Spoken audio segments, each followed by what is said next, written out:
بسم اللہ الرحمن الرحیم۔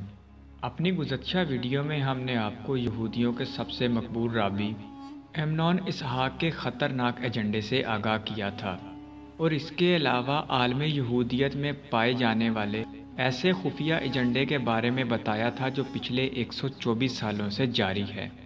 جبکہ آج کی ویڈیو میں ہم آپ کو اسی ایجنڈے کی سب سے اہم کڑی ایجنڈا 30 کے بارے میں بتائیں گے، اور آپ دیکھیں گے کہ کس طرح یہودیوں نے ہوشیاری اور چالاکی سے کام لیتے ہوئے اپنے اس ایجنڈے کو پورا کرنے کے لیے تمام معاملات تیار کر رکھے ہیں۔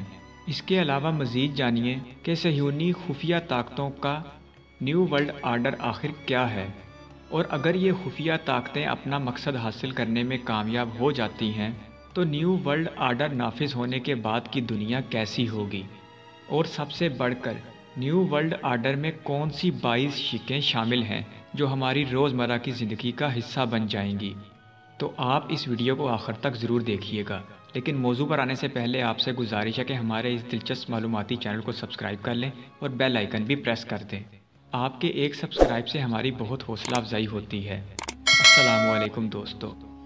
یہودیوں کی دنیا کے سب سے مقبول رابی امنون اسحاق نے 2019 کے آخر میں کہا تھا کہ کچھ ماہ بعد دنیا ایک بہت بڑے وائرس کا شکار ہو جائے گی، اور اس کے مطابق یہ وائرس دراصل عیسائی دنیا کا عالمی ایجنڈا 21 ہے۔ کرونا وائرس نے اس کی پیش گوئی سچ ثابت کر دی۔ امنون اسحاق نے پھر 28 مئی 2020 کو کہا تھا کہ پہلی کرونا کی لہر ختم ہو جائے گی، مگر اس کے بعد اکتوبر میں دوسری لہر شروع ہوگی، اور اس دوسری لہر کے 9 ماہ بعد دنیا میں مسیحا کے آنے کا دور شروع ہو جائے گا۔ اس نے تالمود اور تورات کی آیات کا حوالہ دیتے ہوئے کہا تھا، جب تک رومی زوال پذیر نہیں ہوتے تب تک مسیحا نہیں آئے گا۔ امنون اسحاق اس وقت یہودیوں میں سب سے مقبول ترین رابی ہے، جس کو سننے کے لیے یہودی لاکھوں کی تعداد میں اکٹھا ہوتے ہیں۔ اس نے 1 اکتوبر 2020 کو ایک ایسی ویڈیو جاری کی جس نے پوری دنیا میں ایک ہیجان برپا کر کے رکھا ہوا ہے۔ اس ویڈیو میں اس نے اگلے 10 سالوں کے لیے اقوام متحدہ کے ایک نیو ورلڈ آرڈر کے خفیہ پلان سے پردہ اٹھایا ہے۔ یوں تو امنون اسحاق 1990 سے ہی دنیا بھر کے یہودیوں میں ایک مقبول ترین رابی رہا ہے، لیکن گزشتہ سال 27 ستمبر 2019 کو جب اس نے کرونا وائرس کی پیش گوئی کی اور ساتھ ہی یہ انکشاف کیا کہ بل گیٹس اس وائرس کو پھیلانے والا ہوگا، اور یہ کہا کہ کارپوریٹ دنیا ایک ایسی ویکسین تیار کروائے گی جس کے ذریعے لوگوں کے جسموں میں ایک مائکرو چپ داخل کی جائے گی، جس سے پوری دنیا کو کنٹرول کرتے ہوئے 2021 میں نیا ورلڈ آرڈر نافذ کیا جائے گا۔ یہودیوں کی بل گیٹ سے نفرت تو سمجھ میں آتی ہے، کیونکہ وہ کارپوریٹ دنیا میں واحد غیر یہودی سرمایہ دار ہے۔ امنون اسحاق نے جس طرح تہذیب، مغرب، جمہوریت اور جدید سیکولر دنیا کو اصل یہودیت کا دشمن قرار دیا ہے، اس سے یوں محسوس ہوتا ہے کہ وہ جدید تہذیب مغرب کو اس طرح یہودیوں کے لیے زہر قاتل تصور کرتا ہے جیسے ہمارے ہاں مسلمان علماء مفکرین کی اکثریت اپنے لیے سمجھتی ہے۔ اس کے نزدیک مسیحا کے آنے سے پہلے پوری دنیا پر ایک شیطانی حکومت قائم ہونے والی ہے۔ جب تک اسرائیل ایک قومی ریاست اور جمہوری آئینی وجود کے طور پر اپنے وجود کو قائم رکھے گا، اس پر مغرب کا یہ شیطانی اقتدار مسلط رہے گا۔ دوستو، یہ تصور ہمارے ہاں دجال اور دجالی قوتوں جیسا ہے، یعنی جس طرح مسلمان مفکرین کہتے ہیں کہ اس وقت دنیا پر چھایا ہوا مغربی دجالی نظام پوری دنیا کو اپنے شکنجے میں لے چکا ہے، ویسے ہی امنون اسحاق بھی گفتگو کرتا ہے۔ اس کے مطابق اب مغرب دنیا میں نیا ورلڈ آرڈر نافذ کرنے والا ہے۔ امنون نے کہا کہ اقوام متحدہ نے 1992 میں برازیل کی کانفرنس میں ایک ایجنڈا 21 منظور کیا تھا، جسے صدی کے ترقیاتی اہداف کہا جاتا ہے۔ وہ کامیاب نہیں ہو سکا، اس لیے اب ان کا ایجنڈا 30 ہے، جس کا نفاذ اس دنیا پر مکمل کنٹرول کے لیے بہت ضروری ہے۔ ایجنڈا 21 تو عام اور غریب لوگوں کی فلاح کے لیے تھا، کیونکہ اس کے اہداف میں غربت، بھوک، بیماریوں کا خاتمہ، صاف پانی، اچھی ٹرانسپورٹ اور توانائی کی فراہمی شامل تھی۔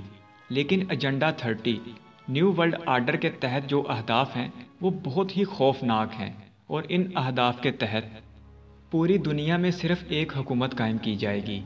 कैश करेंसी ख़त्म कर दी जाएगी। पूरी दुनिया का एक ही सेंट्रल बैंक होगा। पूरी दुनिया की एक ही फ़ौज होगी। किसी किस्म की रियासती खुद मुख्तारी या कौमी रियासत का वजूद नहीं होगा। तमाम कारोबार और घर वगैरह रियासत की मलकियत होंगे और किसी किस्म की निजी मलकियत नहीं होगी। ख़ानदान नाम के इदारे का ख़ात्मा कर दिया जाएगा और बच्चे रियासत पालेगी। दुनिया की आबादी को बहुत हद तक कम करने के बाद मज़ीद बढ़ने से भी रोका जाएगा। हर किसी को ज़बरदस्ती बेशुमार वैक्सीन लगाकर कंट्रोल किया जाएगा। हर फर्द के अंदर ज़बरदस्ती माइक्रोचिप लगाई जाएगी ताकि इसकी ज़िंदगी के हर लम्हे पर नज़र रखी जा सके। 5G को एक बहुत बड़े मॉनिटरिंग सिस्टम की तरह बना दिया जाएगा। तमाम तलीमी इदारे हुकूमत की मलकियत होंगे। तमाम गाड़ियाँ, कारोबार और कारपोरेशंस भी हुकूमत की मलकियत होंगे। लोगों की रिहाइश के लिए शहर या इलाके मखसूस कर दिए जाएंगे और उनके अलावा कहीं भी रिहाइश नहीं रखी जा सकेगी। ज़ाती मकान, ज़ाती ज़रात, ज़ाती भेड़ बकरियों के रेवड़ पर पाबंदी होगी। इंसानों की ज़रूरत के मुताबिक ज़मीन का महदूद इस्तेमाल होगा। हर तरह के देसी अद्वियात और तरीक़ा इलाज पर पाबंदी होगी और सिर्फ सिंथेटिक अद्वियात ही इस्तेमाल होगी। अमनोन इसहाक के मुताबिक ये इस आलमी हुकूमत का नक्शा जो मगरब नाफिज करने जा रहा है, ये हुकूमत दरअसल यहूदियों के आने वाले मसीहा के मुकाबिल कायम की जाएगी ताकि उसे रोका जा सके। अमनोन इसहाक के मुताबिक ये एक ऐसी हुकूमत होगी कि आप फ़िरौनों के ज़माने को भी भूल जाएंगे। अमनोन इसहाक की बातें आज सबको एक दीवाने का ख्वाब नज़र आती हैं, मगर इसकी बातों पर यकीन करने वालों की अक्सरियत भी यहूदियों की है। ऐसा ही एक दीवाने का ख्वाब एक और यहूदी कार्ल मार्क्स ने 150 साल कबल भी देखा था। उस कम्युनिस्ट निज़ाम में भी कोई निजी मलकियत नहीं थी, किसी रियासत का तसव्वुर नहीं था, ख़ानदान नाम का कोई अदारा मौजूद न था। कारोबार सबका सब रियासत की मलकियत था। ज़राअत और सनत भी रियासत की ज़िम्मेदारी थी। घर, रोटी, कपड़ा, सेहत और तालीम रियासत की ज़िम्मेदारी थी। ये सब जब उसने फरवरी 1848 में कम्युनिस्ट मैनिफेस्टो में तहरीर किया तो लोगों को ये बातें दीवाने का ख्वाब लगने लगीं, मगर दुनिया के हर खित्ते में इसके बेशुमार मानने वाले भी पैदा होते चले गए। बर्रे सगीर पाक व हिंद का हर बड़ा शायर और अदीब इस बज़ाहिर पागलपन नज़र आने वाले तसव्वुर का दीवाना था। सज्जाद ज़हीर से फैज़ अहमद फैज़ और अख्तरुल ईमान से साहिल लुधियानवी तक सब इस निज़ाम की जद्दोजहद में शरीक थे। सिर्फ एक अल्लामा मोहम्मद इकबाल थे जो इस सारे अमल को यहूदी की शरारत कहते थे, और वो कार्ल मार्क्स के बारे में ये भी लिख चुके हैं, वो कलीम बे तजल्ली, वो मसीह बे सलीब, नीस पैगम्बर और लेकिन दल बगर दारे किताब।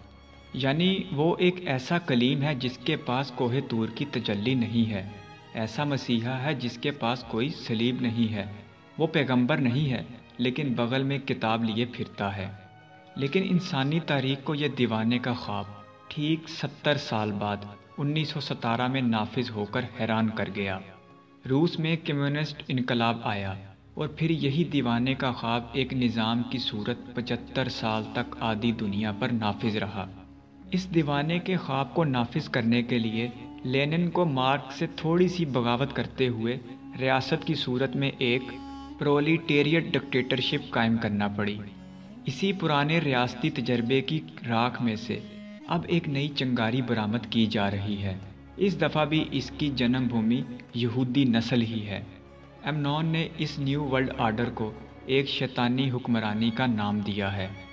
वो कहता है कि कोरोना की दूसरी लहर और वैक्सीन की ईजाद इसका रास्ता हमवार करेगी, और जब न्यू वर्ल्ड आर्डर कायम हो जाएगा तो इसके नतीजे में यहूदियों पर क़यामत टूटेगी, मगर उनको बचाने के लिए एक मसीहा आएगा जो यूरोप को नेस्तो नाबूद करेगा और यरूशलेम से आलमी हुकूमत कायम करेगा। दोस्तों, अमनोन इसहाक की पेशगोइयाँ किस कदर सच्ची साबित होती हैं ये तो आने वाला वक्त ही बताएगा। अल्लाह पाक की बारगाह में दुआ है कि वो हमें आने वाले और मौजूदा तमाम फितनों और शर अंगेजियों से अपनी पनाह में रखे और आलमे इंसानियत को इन मुट्ठी भर शैतानों से बचा ले। वीडियो पसंद आई है तो लाइक कर दें और अपने दोस्तों के साथ शेयर करें। अल्लाह हाफिज़।